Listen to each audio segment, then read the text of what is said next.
I want to tell you about the universe. What it is, how it came to be, what its building blocks are.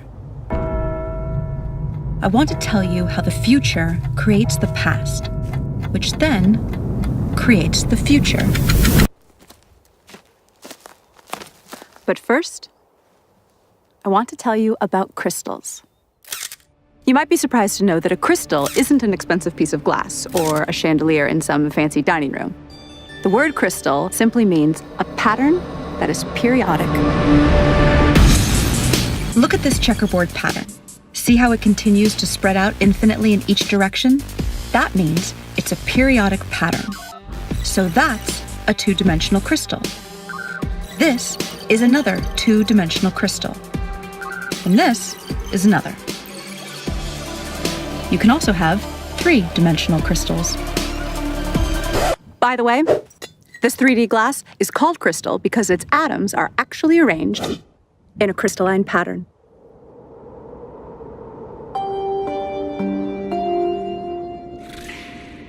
So, see how I'm projecting this three-dimensional crystal to a two-dimensional image on the sand?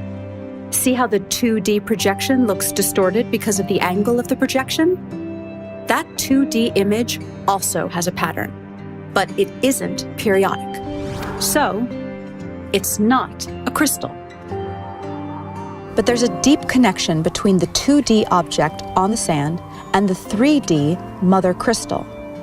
This distorted 2D pattern is called a quasi-crystal. A quasi-crystal in a certain dimension, in this case 2D, is a projection of a crystal in a higher dimension, in this case 3D. A group of physicists in Los Angeles is working on a new physics theory where a particular 8D crystal, yep, that's right, an 8-dimensional crystal, is projected to 4D at a very particular angle, which forms a 4D quasi-crystal. And from this 4D quasi-crystal, they derive a 3D quasi-crystal, which they believe is the fundamental substructure of all of reality. This 3D quasi-crystal has a fundamental building block, a tetrahedron, which is a three-dimensional equilateral triangle. The size of each edge on this shape is the smallest possible length that can exist. This is called the Planck length. It's 10 to the 35 times smaller than a meter. So you know how your TV screen is broken down into building blocks called pixels? A pixel is the smallest possible indivisible unit of the 2D screen. So think of reality as your TV screen, but in 3D. And think of the tetrahedron as a 3D pixel, the smallest possible indivisible unit of reality. The tetrahedra in the quasi-crystal combine with other tetrahedra, using complex mathematical rules, to fill up all of the space in the universe. Each tetrahedron only has a few specific states in which it can exist at any given moment. And because of the rules of how these pixels connect to each other, if one tetrahedron is in a certain state, this dictates the states of many other tetrahedra throughout all of space. But here's the weird thing. If a certain tetrahedron can be in any one of just a few possible states in a given moment, who or what chooses the state it should be in at any given moment? Well, for such a choice to be made, we need to scientifically, mathematically, and logically bring in a new element into physics. And that element is consciousness. If you're not a scientist, you might be surprised to learn that nobody actually knows the exact value of the speed of light. We have a close approximation, but not the exact value. The closest we can get to measuring it has to do with the precision of our machines. But no matter how precise our machines get, we will never be able to measure the exact speed of light without a theory that tells us what it is and why it is. And none of the current physics theories do that. Oh, look, Professor Einstein, you look so cute. So I look pretty here? Yes, yes. No, wait, that's my bad side. But if I go... Ja, das ist gut. What if I stick up my tongue like this? Bah! Sehr gut. Oh, oh, oh. Our best physics theories, Einstein's theory of relativity and quantum mechanics, both use the speed of light as a starting point. In other words, they use an inexact measurement of the speed of light without explaining why it is, what it is, or why the universe even has a speed limit in the first place. We need a new theory. And such a theory is what the physicists and mathematicians of quantum gravity research in Los Angeles are working on. They call it emergence theory, and it will, really for the first time ever, provide an explanation for the speed of light and the other constants, such as Planck's constant and the fine structure constant. Basically, what is needed is a theory of everything, a theory that explains the very fundamental aspects of reality. String theory, which once held a lot of promise for possibly being a successful theory of everything, has not made any successful predictions. And regardless of predictions, the theory itself isn't actually a theory of everything. It's just not, because it can't explain the speed of light or the other constants. Quantum mechanics and general relativity, on the other hand, do make good predictions, but they don't explain the fundamental constants either. Professor Einstein, why does the speed of light have the exact value that it does? Well, to put it plainly, security! So what clues does nature offer us for what a theory of everything should look like? We've identified 7. Information, causality loops, non-determinism, consciousness, pixelation, E8 crystal, and the golden ratio. A growing number of physicists are saying reality is made of information. What does that even mean? Well, information is meaning in the form of symbolism. A language or code provide this kind of information conveying symbolism. A very different type of symbol is one that represents itself. Geometric symbols can do that. A cube can represent love, if we say it does, or it can represent, really with minimal subjectivity, itself.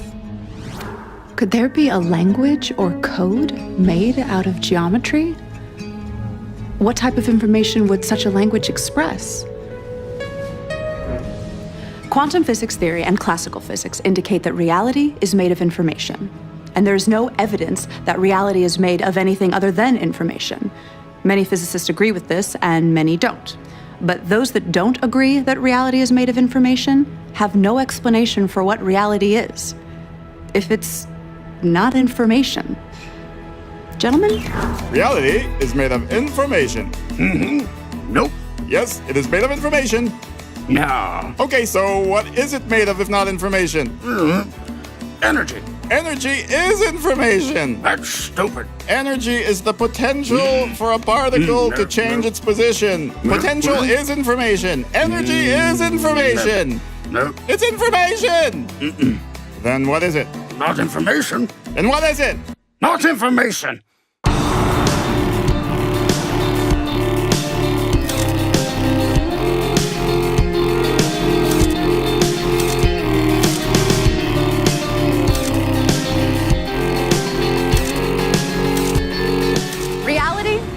Geometric.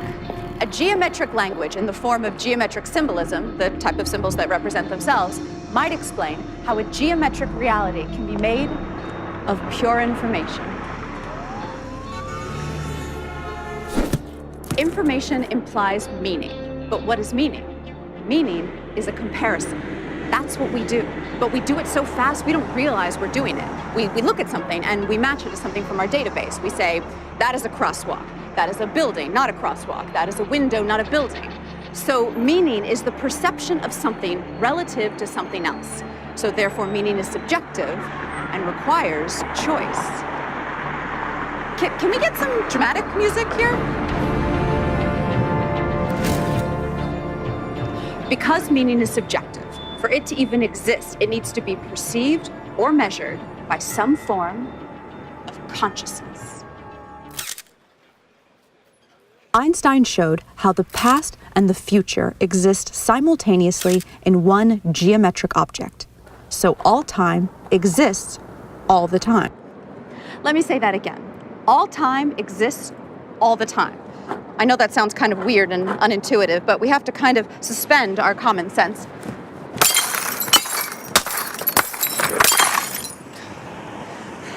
And accept that mathematically, and according to the best physics formulas we have, that actually makes sense. So, let's visualize the geometric object that Einstein spoke about as a block. Remember the tetrahedra, the building block pixels of reality I told you about? Now imagine the entire universe, everything, everywhere, in one frozen moment in time. Like a single frame in a movie. In this one frame, all of reality everywhere appears frozen in this one position. Let me give you an analogy. In a movie shot on 35mm film, there are 24 frames a second. There is no actual movement in a movie. There is just a sequence of frozen frames. Now remember how I told you about the Planck length of space, which is the smallest length possible? Well, there is also a Planck length of time, and it is much shorter than 24 frames a second. In fact, it's 10 to the 44 times shorter than a second. Okay, so back to our frozen frame of reality. The entire universe in one frozen moment, one frame. But instead of a frame in a movie, it's a frame in all of reality. Now, imagine the next frame. Each frame is different from the previous one, just like in a movie.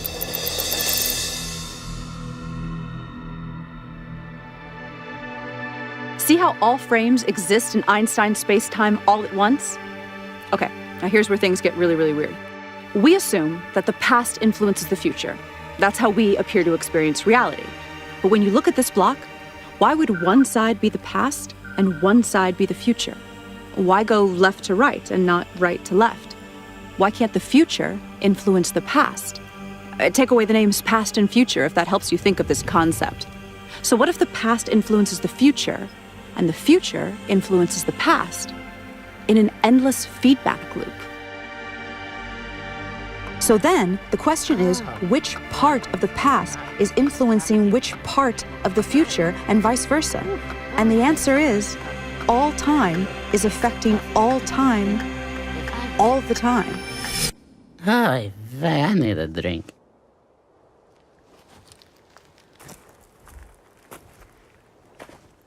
Is this even possible? Can me 20 years from now influence me now, just as I influence her?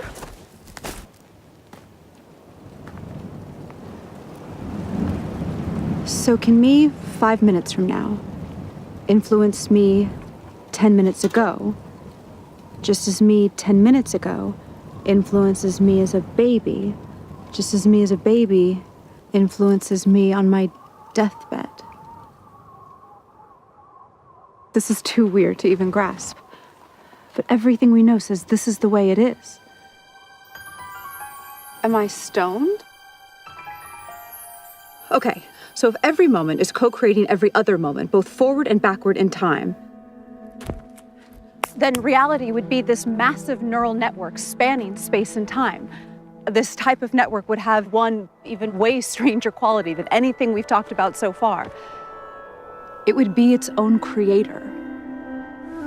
But the fact that all time exists all the time does not mean that the future is written in stone, and we're some kind of programmed animation or something. That's what they used to believe, though.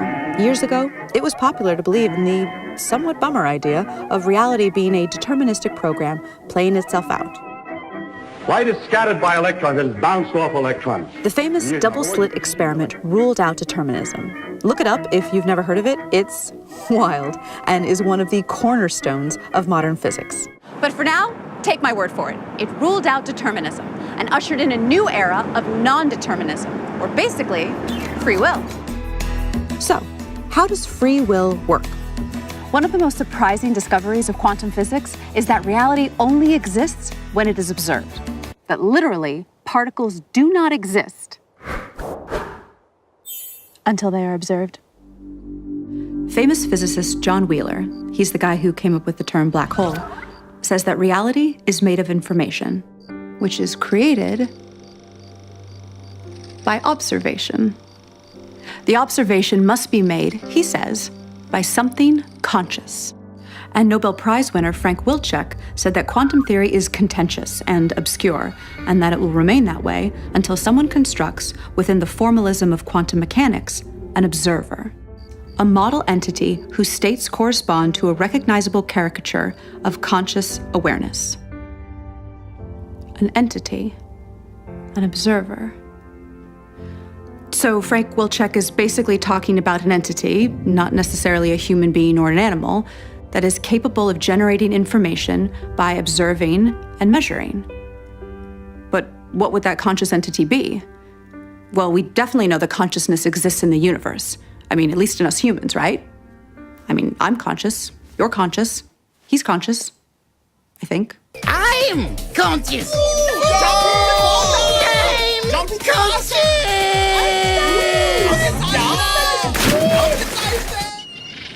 Consciousness relates deeply to physics in ways not yet fully understood. In fact, consciousness is kind of like one of the least understood things in all of science. Nobody knows exactly what it is. Weird, right? So if reality is pure information, if everything, energy, matter, thought, if it's all information, then it becomes clear that reality deeply ties into consciousness in some way, as if the fundamental stuff of reality is somehow consciousness. Did consciousness and information somehow emerge in a causality feedback loop? German physicist Werner Heisenberg developed the first equations of quantum mechanics using a type of math called matrix theory. He deduced that space and time were pixelated into indivisible three-dimensional Planck length units, just like the two-dimensional pixels on your computer screen. It's good to be made of pixels. The mathematics indicated this. Mathematics. I love mathematics. Your pizza, Professor. And pizza. Oh, I love pizza. Especially pixelated pizza. And interestingly, there was no solid experimental evidence for smooth, in other words, not pixelated, space-time.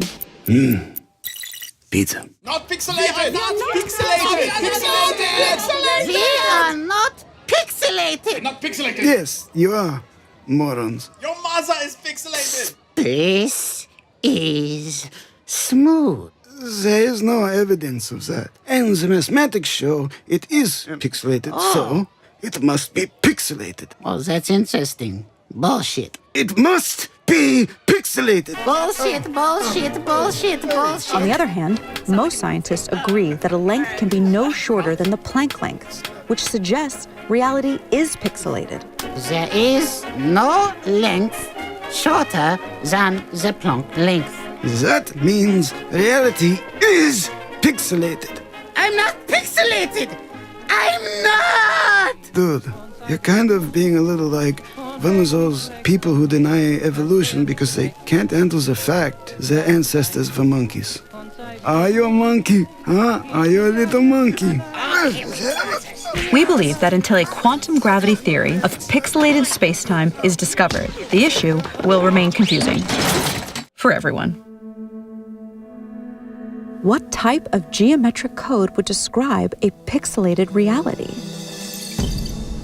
80 years of smashing particles together in particle accelerators, such as the famous Large Hadron Collider in Geneva, have given us a strange clue that all the fundamental particles and forces convert into one another. Like they literally transform from one to the other, according to a process called gauge symmetry transformation.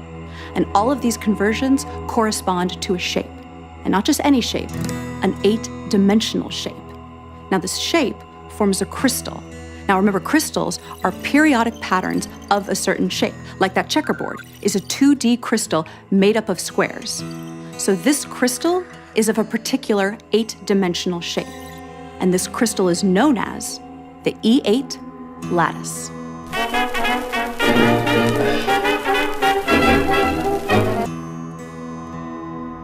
To generate that 3D quasicrystal, the substructure at the pixelated fabric of reality, we project this 8D crystal to 4D.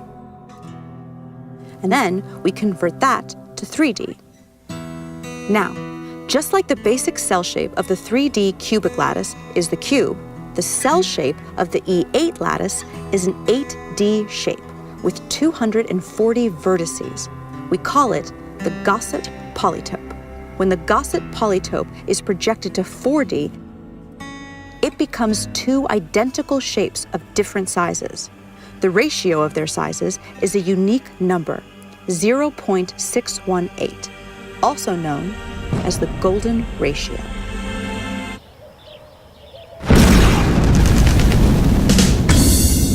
The golden ratio may be the fundamental constant of nature. It is a ratio that is fundamental to circumscribed equilateral triangles, and it's weirdly ubiquitous in the universe, appearing everywhere from the quantum to celestial scales. Ever so interestingly, it appears in black holes. I don't want to fly into a black hole. I wish I never realized your existence.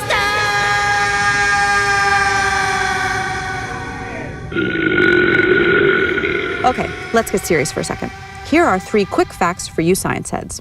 The golden ratio is the precise point where a black hole's modified specific heat changes from positive to negative. And it is part of the equation for the lower bound on black hole entropy. The golden ratio even relates the loop quantum gravity parameter to black hole entropy. Why does this support the claim that the golden ratio is the fundamental constant of nature? Because a theory of everything must unite general relativity with quantum mechanics, and a black hole is where these two theories converge at their limits. Okay, so bear with me through some really weird math right now, and I'll reward you with some amazing footage of John Malkovich getting a pie in the face. There's a type of mathematics called matrix mathematics. No, not that type of matrix.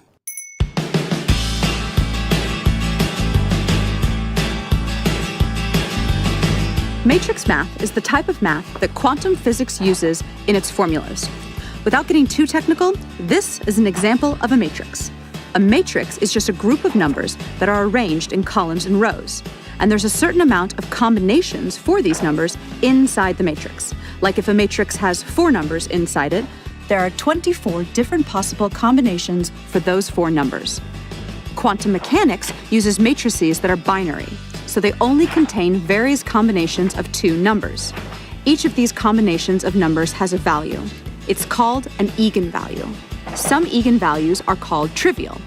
These are values like 1, 2, and 0. And some are called non-trivial, and those are all sorts of more complex-looking numbers. So, here's the interesting part. Where's that interesting part? Oh, yes, here.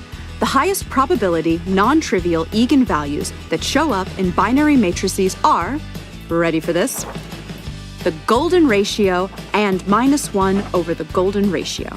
So we now see a deep link between black holes and quantum mechanics because the golden ratio appears deeply in both black hole physics and in quantum mechanics. Okay. Good job bearing with me. So, here's your reward. John Malkovich getting a pie in the face. No, I don't want, no. But I'm not John Malkovich. Pie!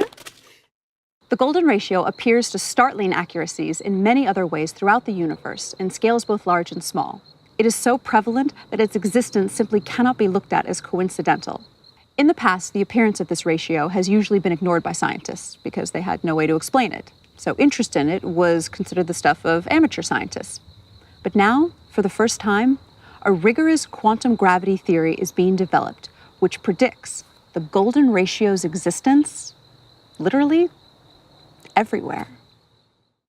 So what would a theory of everything look like that answers these 7 clues we just presented? Information, causality loops, non-determinism, consciousness, pixelation, E8 crystal, and the golden ratio. So we think reality is a mosaic-like code or language at the smallest scale of reality possible, which is called the Planck length. Particle accelerator data tells us that all particles and forces relate to one another according to a higher dimensional crystal called the E8 lattice. But reality appears to be 3D. So we project a slice of this E8 crystal down to 3D, which produces a quasi-crystal code or language. And that allows these geometric symbols to build up to the ordinary world of particles and forces that we see around us. Now, this geometric language has rules, but it also has syntactical freedom like any language. And that requires some notion of a chooser to choose the free steps in the language. Now, the notion of randomness doesn't work so well when it comes to codes because meaning starts to break down.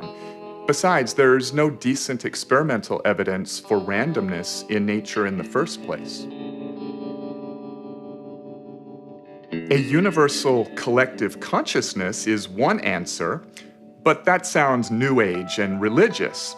Now, nowadays, a good number of physicists discuss the idea that our whole universe is actually a code-based simulation in some fantastically powerful quantum computer in another universe.